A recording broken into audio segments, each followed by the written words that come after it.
Welcome back. Let's say that you've saved up some money to help you buy a home, or maybe you're going to make a fair amount of money off of the home that you're selling. Is turning around and making the biggest down payment on your next purchase the best decision? Joining us now, mortgage expert Tyler Osby, to talk about this a little bit.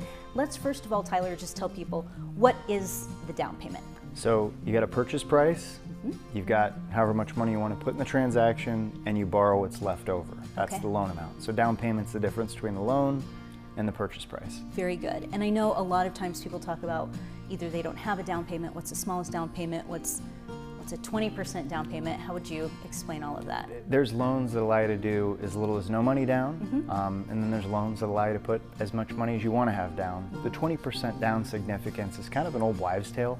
A lot of people think you need to have 20% down. The reason why is because it avoids private mortgage insurance, which we'll talk about, I think, on the next door. We will. Let's look at garage door number 2. So again, talking about down payment, is a bigger down payment better? So on this garage door behind it, we're talking about ways that it could maybe help you to have a bigger down payment. So what happens in that case? So there's major thresholds that you see, maybe an improvement in interest rate or reduction in private mortgage insurance, and they're usually 5% increments. So 5% down to 10% down to 15 to 20, right? Beyond that, the impact on the actual monthly payment is not terribly significant. A lot of people think of it, putting 10 grand down makes a huge difference in what their monthly expense is, but really for 10,000 it might be $60 to $70 a month. I mean, it's really not a tremendous amount of money. And there's other things you can do with that money, which I think we'll talk about in the next door. Yeah, so do you necessarily want to spend all your money that you have on a down payment? Behind garage door number 3, just some other things to consider when you're buying a home. Maybe reasons why you wouldn't want to put a lot of money down. There's a lot of them. And ultimately, the thing we always end with is talk to a professional, Yes. right? Somebody who's gonna be open-minded and help you make a good recommendation.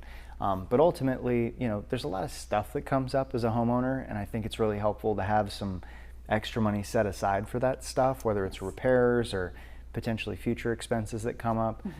Not often when people sell homes do they think about, well, this is a once in a, not lifetime, but pretty uncommon windfall, right?